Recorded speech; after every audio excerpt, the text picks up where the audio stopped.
அபிஷேகத்தின் வல்லமை ஒவ்வொரு மனிதனுக்கும் ஒவ்வொரு விதம். தேவ அபிஷேகம் சிம்சோன் மத்தியில் இறங்கும் பொழுது அவன் சாதாரண மனுஷன் பலம் கொண்டவனாய் மாறுகிறான். அல்லேலூயா. சாதாரண பேர்ல எத்தனை பேர்? 1000 பேர் வந்தாலும் ஆயுதமே இல்லாம ஒரு சின்ன எலும்பு துண்டு இருந்தா போதும், அதை வச்சு அவன் சமாளிச்சிருவான். ஆனா தினந்தோறும் உன்னை விசேஷமாய் மாற்ற வேண்டும் என்றால், உன் வாழ்க்கை விசேஷமாக வெளிப்பட வேண்டும் என்றால், உன் வாழ்க்கையில ஒரு விடுதலை ஏற்பட வேண்டும் என்றால், தேவ அபிஷேகம் உன் வாழ்க்கையில இடைப்பட வேண்டும். அல்லேலூயா. அப்ப சாதாரண மனிதனை அசாதாரண மனிதனாய் மாற்றுவது இந்த அபிஷேகம். அல்லேலூயா. இந்த அபிஷேகம் உனக்குள்ள இருக்கும் பொழுதுதான் அந்த அனாயிண்டிங் நடக்கும். ஆனா புதிய ஏற்பாட்டு காலத்துல, பழைய ஏற்பாட்டுல ஒவ்வொரு இடத்துல ஒவ்வொரு அவையங்கள ஒருவருக்கு அபிஷேகம் இருந்தது. தேவ அபிஷேகம் இருக்குன்னா நீ ஒண்ணுமே இல்லாத காரியம் கூட நீ செய்கிற காரியத்தை கர்த்தர் விசேஷமாய் மாற்றுவார். அல்லேலூயா. விசுவாசிக்கிறாமே சொல்லுவோமே.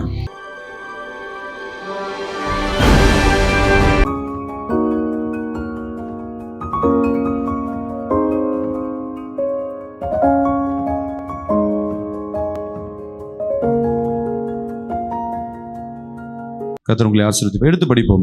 மத்தேயு 21ஆம் அதிகாரம் 22ஆம் வசனத்தை வாசிக்க கேட்போமா? மேலும் நீங்கள் விசுவாசம் உள்ளவர்களாய் ஜெபத்திலே எவைகளை கேட்பீர்களோ அவைகள் எல்லாம் பெறுவீர்கள் என்றார். ஆமென். அல்லேலூயா. மேலும் நீங்கள் விசுவாசம் உள்ளவர்களாய் ஜெபத்தில் எவைகளை கேட்பீர்களோ அவைகள் எல்லாம் பெறுவீர்கள் என்றார். மேலும் நீங்கள் விசுவாசம் உள்ளவர்களாய் ஜெபத்திலே எவைகளை கேட்கிறீர்களோ அவைகளை எல்லாம் பெறுவீர்கள் என்றார். என் அன்பு ஜனமே, இன்னைக்கு ஜெபத்துக்கு வந்திருக்கும். வசனம் சொல்லுது, மேலும் நீங்கள் விசுவாசம் உள்ளவர்களாய் ஜெபத்திலே எவைகளை கேட்கிறீர்களோ அவைகள் எல்லாவற்றையும் பெற்றுக்கொள்ள முடியும். நம்ம ஜெபம் என்பது நார்மலா நம்ம சொல்ற ஒரு விண்ணப்பமா இல்லாதபடி விசுவாசமுள்ள ஜெபமா இருக்க வேண்டும். எப்படி? எனக்கு ஒரு காரியம் நடக்கணும் அப்படி ஜெபத்தில் வைக்கும் பொழுது என் தேவன் அதை நிச்சயமா எனக்கு தருவார் என்ற அந்த விசுவாசத்தோடு நீங்க ஜெபிக்கும் பொழுது தேவன் அந்த விண்ணப்பத்திற்கு பதிலை கொடுப்பார். ஒரு ஆமென் சொல்லுவோமே. அல்லேலூயா. அதற்கு முதலாவது உங்களுக்கு ஆவியான துணை வேணும். விசுவாசத்தை கிரியை செய்கிறவர் இயேசு கிறிஸ்து. ஆனா அந்த விசுவாசம் உனக்குள்ள கிரியை இருக்கணும்னா நீ முதலாவது தேவனுடைய அனாயிண்டிங் பர்சனாய் மாறணும். அபிஷேகப்படுத்துகிற மனிதனாய் மாறணும். அபிஷேகிக்கப்பட்ட மனிதனாய் மாற வேண்டும். எல்லார் ஜெபங்களும் கேட்கப்படாது, அது தெரிஞ்சுக்கங்க. யார் ஒருவர் நல்ல அனாயிண்டிங்ல இருக்கிறீங்களோ உன் ஜெபங்கள் ஏறெடுக்கப்படும். ஏன்? எப்படி? இந்த அபிஷேகம் என்ன பண்ணும்? இப்ப நாங்க ஊழியக்காரர்கள், நாங்க ஜெபம் பண்ண நடக்குதில்ல, ஏன் நீங்க ஜெபம் நடக்கல? என்ன வித்தியாசங்கள் இருக்கு? நாங்க மட்டும் நான் ஏசப்பாவை நாங்கள் குத்தகைக்கு வாங்கி வச்சிருக்கோமா? நீங்களுக்கெல்லாம் உங்களுக்கெல்லாம் வரக்கூடாது, எங்ககிட்ட தான் வரணும்னு சொல்லுங்களேன். என்ன காரணமா இருக்கும்? ஒரு சாதாரண மனிதனை விசேஷமாக மாற்றுவது யாரால முடியும்? இந்த உலகத்தில் என்ன பண்ணுவாங்க? சாதாரண மனிதனை நல்ல மேக்கப்லாம் பண்ணி அலங்காரப்படுத்தி மாற்றுவாங்க. அது அந்த அலங்காரம் கலையிற வரையும் தான் என்ன இருக்கும்? அந்த விசேஷம் இருக்கும். சில பேருக்கு பணம்லாம் கொடுத்து என்ன பண்ணுவாங்க? பொண்ணு மாப்பிள்ளையா நிற்க வைப்பாங்க. அதுவும் அந்த ஒரு நாள் தான். ஆனால் தினந்தோறும் உன்னை விசேஷமாய் மாற்ற வேண்டும் என்றால், உன் வாழ்க்கை விசேஷமாக வெளிப்பட வேண்டும் என்றால், உன் வாழ்க்கையில் ஒரு விடுதலை ஏற்பட வேண்டும் என்றால், தேவ அபிஷேகம் உன் வாழ்க்கையில் இடைப்பட வேண்டும். அல்லேலூயா. உன் விண்ணப்பங்கள் ஏறெடுக்கப்படலை. ஆனால் ஊழியக்காரர்கள் செஞ்ச ஜெபத்துக்கு விடுதலை இருக்கு. காரணம் என்னன்னா, நாங்க ஜெபம் பண்ணாலும் நடக்காது. நாங்க ஜெபம் பண்ணும்போது எனக்குள்ள ஒரு விசுவாசம் இருக்கு, இயேசு எனக்குள்ள இருக்கிறார். அல்லேலூயா. அப்படி இயேசு எனக்குள்ள இருக்கிறார் என்ற விசுவாசத்துல நான் ஜெபிக்கும் பொழுது தேவன் என்னை தொடுவதை முதலாவது நான் உணர முடியும். தேவன் நம்மளை தொடுவதை எப்படிலாம் உணர முடியும்? சில நேரங்களில் ஒன்னு அறியாமே கண் கலங்கி கொண்டே நிற்கும்.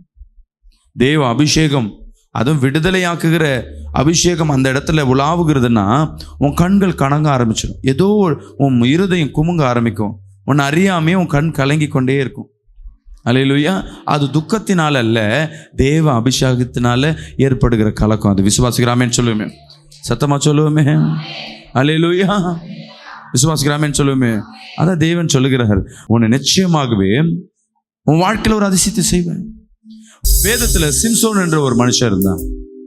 தேவ அபிஷேகம் அவன் எங்கம்மா இருந்ததுன்னா அவன் முடியல இருந்ததான். பாத்துங்க, தேவ அபிஷேகம் ஒவ்வொரு மனிதனுக்கும் சில மனிதனை முழுவதும் கர்த்தர் நிரப்புவார். சில பேருக்கு முடியல நிரப்புவார். சில பேருக்கு கண்கள்ல அந்த அபிஷேகம் ஏற்பட ஆரம்பிக்கும். சில பேருக்கு கைகள்ல அந்த அபிஷேகத்தின் வல்லமையை கொடுப்பார். சில பேர் அவயங்கள்ல கொடுப்பார். சில பேருக்கு வார்த்தையில கொடுப்பார். அல்லேலூயா, விசுவாசிக்கலாமேன்னு சொல்லுவோமே. அப்போ சிம்சோனுக்கு எங்க அந்த வல்லமையை கொடுத்திருந்தாரு? அந்த முடியல வல்லமையை அவன் அபிஷேகம். அந்த முடியை என்ன பண்ணல, அவன் பிறந்ததுலேருந்து வெட்டாம சவரன் பண்ண கத்திரிக்கோலே படாதபடி அவன் முடி வச்சிருந்தான். அவனுக்கே தெரியாது அந்த முடியில இருந்த அபிஷேகத்தின் வல்லமை. அல்லேலூயா. இன்னைக்கு நம்ம முடியில இருக்க அபிஷேகம் எப்படிமா இருக்கு? கொட்டினே இருக்கு பாஸ்டர், சீப்பை போட்டா வந்துனே இருக்கு பாஸ்டர். தேவ அபிஷேகம் உன் முடியில இருக்குன்னா அந்த முடியின் வல்லமை விசேஷமா மாறும். அல்லேலூயா, விசுவாசிக்கலாமேன்னு சொல்லுவேமே. அபிஷேகத்தின் வல்லமை ஒவ்வொரு மனிதனுக்கும் ஒவ்வொரு இதும். தேவ அபிஷேகம் சிம்சோன் மத்தியில் இறங்கும் பொழுது அவன் சாதாரண மனுஷன் பலம் கொண்டவனாய் மாறுகிறான். அல்லேலூயா. சாதாரண பேர்ல எத்தனை பேர்? 1000 பேர் வந்தாலும் ஆயுதமே இல்லாம ஒரு சின்ன எலும்பு துண்டு இருந்தா போதும், அதை வச்சு அவன் சமாளிச்சிருவான். அப்ப சாதாரண மனிதனை அசாதாரண மனிதனாய் மாற்றுவது இந்த அபிஷேகம். அல்லேலூயா. இந்த அபிஷேகம் உனக்குள்ளே இருக்கும் பொழுதுதான் அந்த அனாயிண்டிங் நடக்கும். ஆனா புதிய ஏற்பாட்டு காலத்துல, பழைய ஏற்பாட்டுல ஒவ்வொரு இடத்துல ஒவ்வொரு அவயங்கள ஒருவருக்கு அபிஷேகம் இருந்தது. விசுவாசிக்கலாமேன்னு சொல்லுமே. சொப்பனத்துல ஒருத்தனுக்கு அபிஷேகம் இருந்தது. யார் இருக்காது சொல்லுங்களேன்? வாய் திறக்கலன்னா இந்த வாரம் ஃபுல்லா சொப்பனத்துல ஒருத்தருக்கு கர்த்தர் அபிஷேகம் கொடுத்தாரு. யாருக்கு? மோசேக்கா? யோசேப்பு. அந்த சொப்பனத்தின் காக்க நம்ம பார்க்குற சொப்பனம் எல்லாம் பேய் பிசாசும் வருது. சொப்பனம் வந்தாவே கட கட கட கடன்னு அழுதுன்னு இருப்போம். ஆனால் சொப்பனத்தில் தேவ அபிஷேகம் இருக்குன்னா உன் சொப்பனத்தின் வல்லமை உன்னை விடுதலையாக்கும். அல்லேலூயா. மற்றவர்களையும் விடுதலையாக்கும். இது பழைய ஏற்பாடு. புதிய ஏற்பாடுல என்ன இருக்கு? பழைய ஏற்பாடுல யாக்கோபுக்கு தேவன் ஒரு அபிஷேகத்தை கொடுத்தார். என்ன அபிஷேகம்? தேவன் அனாயிண்டிங் எங்க இருந்தது? அவன் கரங்கள்ல இருந்தது. என்ன பாஸ்டர் யாக்கோபுக்கு அப்படியா? யாக்கோபு என்னென்ன காரியம் செய்யறானா அதெல்லாம் தடைபடாத ஆசீர்வாதமா இருந்தது. அவன் வெட்டின கிணறு இன்னுக்கும் இருக்கு. விசுவாசிக்கலாமேன்னு சொல்லுவேமே. அல்லேலூயா. முதலாய் பூமியில நீர் ஊற்று தோண்டனா தண்ணி இருக்கும்னு கண்டுபிடிச்சது யாரு? சயின்டிஸ்ட் யாக்கோபு. விசுவாசிக்கலாமேன்னு சொல்லுவேமே. ஏன்னா மேலேருந்து தண்ணி வரும், ஆறு தண்ணி வரும், ஊற்று எங்கேயோ வரும்னா. ஆனால் வெறும் வட்டாந்தரை நோண்டி உள்ள பார்த்தா உள்ள தண்ணி இருக்குன்னு கண்டுபிடிச்சது யாரு? யாக்கோபு. அதான் ஏசப்பாட்ட வந்து சகோதரி சொல்லும், நீ இந்த தண்ணி எப்படிதம்மா எங்க முப்பிதாக்கள் வெட்டின சொல்லுங்களேன்? கிணறு. அப்போ ஏசப்பா சொன்னாரு, இந்த கிணறு காட்டிலும் என்கிட்ட இருக்க வல்லமை விசேஷமானது. அல்லேலூயா. இதை பார்த்து அப்புறம் பேசுவோம். இப்போ யாக்கோபுக்கு ஒரு அபிஷேகம் உண்டு. அவன் கையிட்டும் செய்கிற எல்லா காரியங்களும் வாய்க்க பண்ணது. அப்போ நம்ம வாழ்க்கையில் எடுத்துக்கங்க எக்ஸாம்பிள். நீ நான் எடுத்து பாருங்க. நீங்கள் கையிட்டு செய்கிற காரியங்கள் வாய்க்காதா? ஒரு முறுக்கு சுட்டா கூட ஒழுங்காக ஒரு அச்சு முறுக்கு ஒழுங்காக வராது. ஒரே மாதிரி முறுக்கு ஒரு 10 முறுக்கு சுட்டி காட்டுங்க பார்க்கலாம். ஒரே மாதிரியா 10 முறுக்கு சுட்டு காட்டுங்க, உங்களுக்கு நான் கின்னஸ் வேர்ல்ட் ரெக்கார்ட் கொடுக்குறேன். ஒரு முறுக்கே ஒழுங்கா சுட முடியல. சரி வேணாங்க, ஒரு தோசை 5 தோசை ஒரே மாதிரி சுட்டு கொடுக்குங்க பார்க்கலாம். இன்னைக்கு சுட்ட மாதிரி நாளைக்கு சுட்டு கொடுக்குங்க பார்க்க முடியாது. இன்னைக்கு சுவையா இருக்க மாதிரி நாளைக்கு சுவையா இல்லை. காரணம் ஒவ்வொன்றுக்கும் தேவன் கொடுக்குற அபிஷேகம். அல்லேலூயா. விசுவாசிக்கலாமேன்னு சொல்லுவோமே. தேவ அபிஷேகம் இருக்குன்னா நீ ஒண்ணுமே இல்லாத காரியம் கூட நீ செய்கிற காரியத்தை கர்த்தர் விசேஷமாய் மாற்றுவார். அல்லேலூயா. விசுவாசிக்கலாமேன்னு சொல்லுவோமே. தேவன் ஒவ்வொருத்தருக்கும் ஒரு விசேஷத்தை கொடுத்தார். நோவாவுக்கு அவன் பேழை செய்வதற்கு உண்டான ஞானத்தையும் அந்த அபிஷேகத்தையும் கர்த்தர் கொடுத்தார். மக்கள் எல்லாம் காப்பாற்றுகிற அந்த அபிஷேகத்தை கர்த்தர் கொடுத்தார். அல்லேலூயா. மோசேக்கு அபிஷேகம் எங்க இருந்தது சொல்லுங்க? வாய் திறக்கலன்னா மோசேக்கு யாரோ குரல் வருது. அவன் கோல்ல கர்த்தர் கொடுத்தாரு. விசுவாசிக்கலாமேன்னு சொல்லுவோமே. உன் வீட்டில் உன் கையில் இருக்கிற நீ கையிட்டு செய்கிற உன் கீ செயின் இருக்கு பார்த்தீங்களா, பீரோ கீ செயின், அதில் ஒரு அபிஷேகம் தான் நகை உள்ள தானாக சேரும். அதனால் பாஸ்டர் கிட்ட எடுத்துகிட்டு வந்து கொடுத்து பாஸ்டர் இந்த சாவி ஜெபம் பண்ணி கொடுத்தாருன்னா இருக்கிறதும் உண்மையாக போயிடும். அபிஷேகம் யாருக்கு? உங்களுக்கு. அது யார் கொடுக்கணும்? தேவன் தான் கொடுக்கணும். என்ன அபிஷேகம், எப்படிப்பட்ட அபிஷேகம் கொடுக்கணும் யாருக்கு தெரியும்? உங்களுக்கு என்ன அபிஷேகம் இருக்கு நீங்க தான் கண்டுபிடிக்கணும். எனக்கு இந்த அபிஷேகம் வேணும்னு சொல்லிட்டு கர்த்தர்ட்ட கேட்க முடியாது. அல்லேலூயா. கேட்டா கொடுப்பாரு. ஆனா தேவனே உனக்கு ஒரு அபிஷேகத்தை கொடுத்திருப்பார். அந்த அபிஷேகத்தின் வல்லமை விசேஷமா இருக்கும். சொல்லுங்களேன். அல்லேலூயா. ஒரு மனிதன் சாதாரண மனிதனாய் மாறுகிறான். அவன் போய் வலைய போடுறான், மீன் வரல, ஒன்றும் பண்ணல, ராமோடதும். இயேசு அந்த படகுல ஏறின உடனே அவன் வலையில் என்ன கிடையாது? மீன் கிடையாது. தெரிஞ்சுக்கங்க. இயேசுவால் அவன் ஆசீர்வதிக்கப்பட்டு அவன் அனாயிண்டிங் பர்சனாய் மாறுகிறான். அப்போ அவன் வலை வீசுறான், வருதெல்லாம் மீன். அல்லேலூயா. விசுவாசிக்கிறாமேன்னு சொல்லுவேமே. எனக்கு இயேசு பக்கத்தில் இருக்க, நான் பக்கத்தில் போய் நின்று பவர் வந்துடுமா? ஒன்றும் வராது. ஆனால் இயேசு நினைக்கணும், இந்த பிள்ளை மத்தியில் நான் அனாயிண்டிங் கொடுக்கணும். அல்லேலூயா. ஆவியானவர் வல்லமை அவன் மத்தியில் கிரியை செய்யணும்னு இயேசு நினைக்கணும். உன் வீட்டில் இன்னைக்கு செய்கிற காரியெல்லாம் வாய்க்காம போகலாம். ஆனால் தேவ அனாயிண்டிங் உன் வீட்டுக்குள்ள உள்ள வருது என்றால், விசுவாசிக்கிறாமேன்னு சொல்லுவோமே, நீ பிடிக்கிறதெல்லாம் விசேஷ மீனாக தான் இருக்கும். அல்லேலூயா. அப்போ அந்த அனாயிண்டிங் நீ பெற்றுக்கொள்ளணும்ல. நீ செய்கிற காரியம், அப்போ அவன் வலையில் அனாயிண்டிங் இருந்ததா, அவன் உடம்புல எங்கே அனாயிண்டிங் கரெக்டாக சொல்லுங்க பார்க்கலாம். மீன் வலையை போட்டது யாரு? சீமோனா, பேதுருவா, யூதாஸா? அதில் கரெக்டாக இருக்கும். கரெக்டு. இப்போ பேதுரு வலையை போட்டாச்சு. இப்போ அந்த பேதுரு வலை போடும்போது இந்த அனாயிண்டிங் பேதுருக்கு எந்த இடத்துல இருந்தது? கரெக்டாக சொல்லுங்க. தேவ அனாயிண்டிங் அவன் கண்ணு மேலே பட்டது. அவன் காரியம் இதுவரையும் அவன் கண் வெறுமையாக இருந்தது. இப்போ பார்க்குற இடம் பெருக்கத்தை பார்க்குறான். அல்லேலூயா. விசுவாசிக்கிறாமேன்னு சொல்லுவேமே. அல்லேலூயா. அவன் போகிற இடம்லாம் அதுக்கப்புறமேட்டு அவன் கண்ணு முழுவதும் அவன் எழுந்து பிரசங்கிக்க ஆரம்பிச்சானா பெருக்கத்தை பார்க்க ஆரம்பிச்சான். விசுவாசிக்கிறாமேன்னு சொல்லுவேமே. அவன் கண்ணு இதுவரையும் என்ன பார்த்துருக்கொண்டு இருக்கு? இன்னைக்கு உன் கண்ணு தான் உன் சரீரத்துக்கு வெளிச்சம். நம்ம கண்ணு எதை பார்க்குது? வெறுமையை பார்த்து கொண்டிருக்கு, இயலாமையை பார்த்து கொண்டிருக்கு, ஒண்ணுமே இல்லைன்னு பார்த்து கொண்டிருக்கு, தோல்வியை பார்த்து கொண்டிருக்கு. ஆனா என் தேவனாகிய கர்த்தர் இன்னைக்கு உன்னோடு பேசி கொண்டிருக்கிறார். உன் கண்ணு மேல தேவ அபிஷேகம் இருக்குன்னா நீ பார்க்குற காரியம் எல்லாம் நலமா இருக்கும். அல்லேலூயா. என் பிள்ளைக்கு திருமணமே ஆகல, உன் கண்ணு பார்த்துன்னு இருக்கு. தேவ அபிஷேகம் உன் மேல தீல இருக்குன்னா உன் பிள்ளை திருமணத்தை உன் கண்கள் பார்க்கும். அல்லேலூயா. மோசேக்கு அந்த கொடுப்பனை இல்லை, கானான் தேசத்தை பார்க்கிற கொடுப்பனை கண்ணு இருந்துச்சு, மோசேக்கு இருந்தது. ஆனா சில அபிஷேகம் இருக்கு, அதை அனுபவிக்கிற அபிஷேகம். வலை கிழிகிற அளவுக்கு மீனை பிடிச்சார் யாரு? பேதுரு. சாப்பிட்டார் எல்லாத்தையும். வேதத்துல தன் ஆசீர்வாதத்தை தான் அனுபவிச்சான். அந்த அபிஷேகத்தை ஒருத்தர் பெற்றான். யார்? சாலமோன். அவன் பெருசா கேட்கல, அவன் கேட்டது ஞானத்தை கேட்டான். ஆனா தேவன் என்ன கொடுத்தாரு? ஆமென். அல்லேலூயா. நீ கேளாத ஐஸ்வரியத்தையும் கனத்தையும் மகிமையை கர்த்தர் கொடுத்தாரு. அவன் இருக்கிறவர் 1000 வைஃபை கல்யாணம் பண்ணியிருக்கான்னா அவன் எப்படி சுகபோகத்தில் இருந்திருப்பான்? ஒரு வைஃபுக்கு மேல கல்யாணம் பண்ண முடியல. என்ன காரணம்? ஒன்னே சமாளிக்க முடியல. அவங்களுக்கு புடவை நகை வாங்கி கொடுத்த முடியல. இது ரெண்டெல்லாம் வச்சவனு கோயில் கட்டணும். இப்போ அவன் 1000 இருக்கானா அவன் எவ்வளோ ஆசீர்வதிக்கப்பட்டவனா இருந்தான்னா 1000 குடும்பத்தை அவன் சமாளிச்சுருந்துருப்பான். நான் இப்போ 1000 பேரை கல்யாணம் பண்ண சொல்லல, நீங்க அதை தப்பா எடுத்துக்காதீங்க. அது பழைய ஏற்பாட்டு காலம். சாலமோனுக்கு தேவன் அந்த ஆசீர்வாதத்தை கொடுக்க முடிவு பண்ண. ஆனா சாலமோன் கேட்ட அபிஷேகம் என்ன? ஞானம். ஒருத்தருக்கு கரெக்டாக நீதி சொல்லணும். அந்த இவ்வளோ ஜனம் இருக்குது, திடீர்னு கேள்வி கேட்டால் பதில் தெரியாது, அந்த பதில் சொல்கிற ஞானத்தை கொடுங்க ஆண்டவர். நான் முட்டாளாக இருக்க, பைத்தியக்காரனாக இருக்க, எனக்கு பதில் கொடுங்கன்னு தேவன் பார்த்தாரு. நான் உனக்கு கொடுக்க வச்சிருக்க அபிஷேகமே வேணாம், நீ என்ன வேற கேட்குற? சரி அதையும் எடுத்துக்கோ, இதையும் தரேன். அல்லேலூயா. விசுவாசிக்கிறாமேன்னு சொல்லுவோமே. இப்போ உங்களுக்கு என்ன அபிஷேகம் வேணும்? அல்லேலூயா.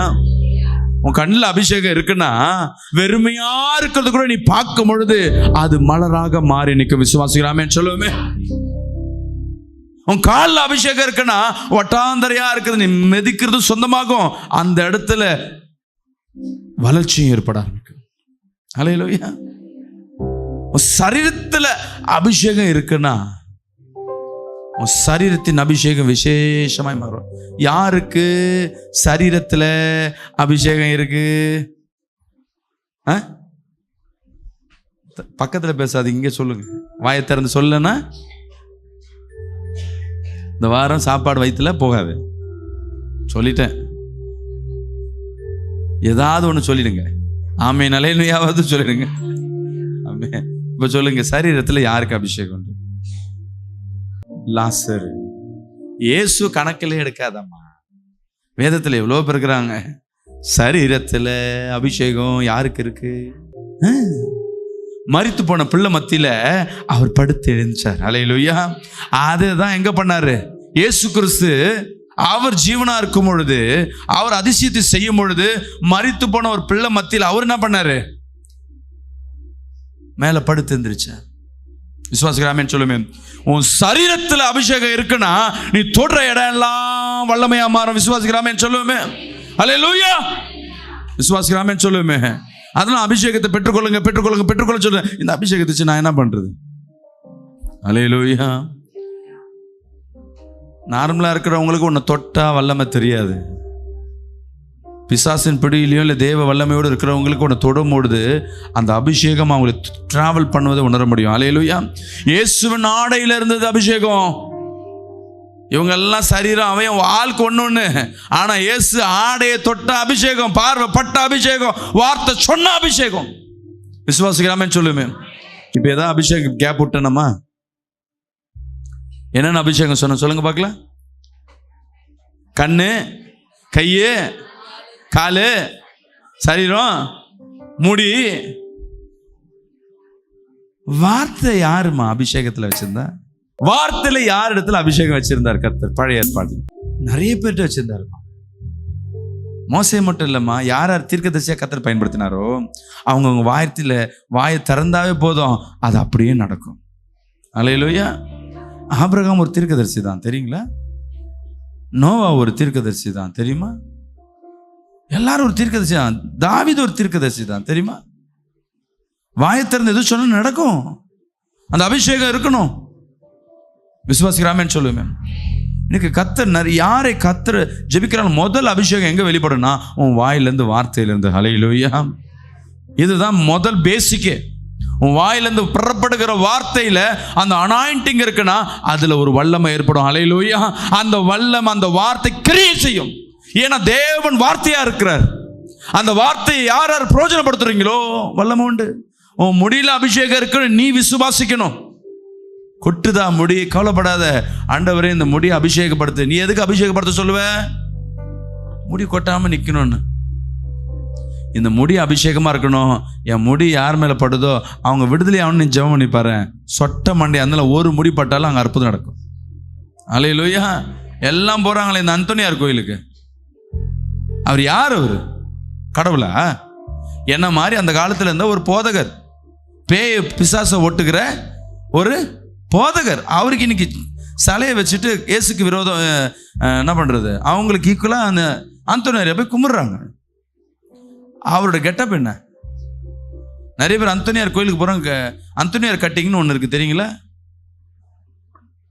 இங்க கட் பண்ணிட்டு இங்க கட் பண்ணி முடி ரவுண்டா வச்சு வானன்னா சட்டியை தலையில கவுத்து வச்ச மாதிரி வச்சிருப்பாங்க. ஆனா அவர் வல்லமை உண்டு. ஹல்லேலூயா. இப்போ முடி வல்லமைன்னா முடி அழகாது. நீ கண்கள் பார்க்கறது வேற. மனுஷன் உன் அழகை பார்க்க மாட்டாமா, உன்கிட்ட இருக்க திறமையை தான் பார்ப்பான். விசுவாசிக்கிறாமேன்னு சொல்லுமே.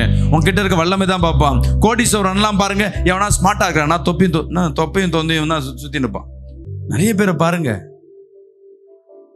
நிறைய கோடீஸ்வரங்களை எடுத்து பாருங்க, பணம் இருக்கும், சரீரத்தில் இருக்கா இல்லை, அவன் கிட்ட இருக்க திறமை, அதை வச்சுதான் எல்லாம் பார்ப்பாங்க.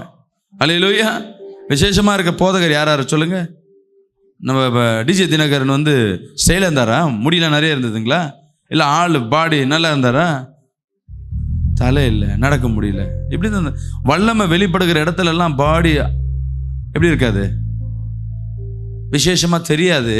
ஆனா அவர்களுக்கிட்ட இந்த தலையிலிருந்து ஒரு அபிஷேகம் வெளிப்படும், முடியிலேருந்து ஒரு அபிஷேகம் வெளிப்படும், அப்புறம் வார்த்தையிலேருந்து ஒரு அபிஷேகம் வெளிப்படும், அவங்க பாதையிலேருந்து வெளிப்படும். அநேக தீர்க்கதரிசிகள், அநேக ஊழியக்காரர்கள் கால்களை கழுவி அந்த தண்ணீரை வீடு ஃபுல்லாக தெளிப்பாங்க தெரியுங்களா? அது ஆசீர்வதிக்கப்பட்ட தண்ணீர்ன்ட்டு.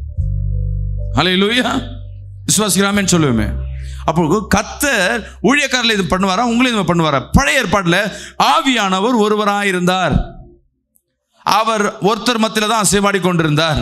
புதிய ஏற்பாட்டில் தேவன் இயேசு கிறிஸ்து மற்ற பாவங்களை அவர் ஏற்றுக்கொண்டது நிமித்தமாக ஆவியானவர் பகிர்ந்தளிக்கப்பட்டார். விசுவாசிக்கிறாமேன்னு சொல்லுமே. அல்லேலூயா. ஒவ்வொரு கேட்ட கிரியைகளுக்கு ஏற்றவாறு ஆவியானவர் பகிர்ந்தளிக்கப்பட்டார். நீ விசுவாசினா தேவ மகிமை முழுசா அனுபவிக்க முடியும். விசுவாசிக்கிறாமேன்னு சொல்லுமே. அல்லேலூயா.